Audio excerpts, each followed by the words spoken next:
आकाशवाणी के द्वारा आज रोज आनंद चिकोदरा गांव में शराब छोड़ने के विषय पर सभी को जानकारी दी गई।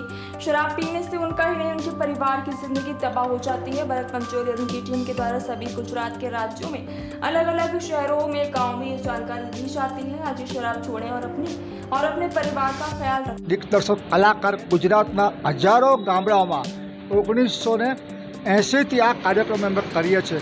व्यसन मुक्तिनो संदेशो आपीए छे। व्यसनथी दूर रहेवुं व्यसन जीवनने बर्बाद करे छे। एटले जिंदगी सुखी जीववा माटे व्यसन करवुं जोईए नहीं। जे देशनो युवान शिक्षित हशे विकसित हशे ए देशनो विकास थशे।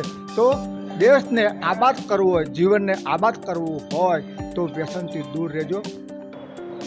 अने एक नाटक छे तलब एक नशानी तलब नहीं पण आपणे सारा पुस्तकों वाँचवा सारा माणसो जीवन चरित्र वाँचवुं अने आपणो आदर्श ऊँचो होवो जोईए।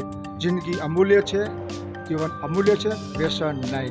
Thank you. जे पण लोको व्यसन करे कुटुंबનું નુકસાન કરે છે અને સમાજનું પણ નુકસાન કરે છે, આપણા ગુજરાત રાજ્યનું નુકસાન કરે છે અને ભારત દેશમાં પણ આપણું નુકસાન થાય છે।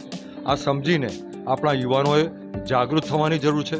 આ મોટો સંદેશો છે અમારા પૂર્વી આર્ટ થિયેટર દ્વારા, મુકેશ જાની એક્ટર દ્વારા આપ સૌને વિનંતી છે કે વ્યસન છોડો, વ્યસન છોડો। Thank you. व्यसन छोड़ो और सुखी जीवन જીવો।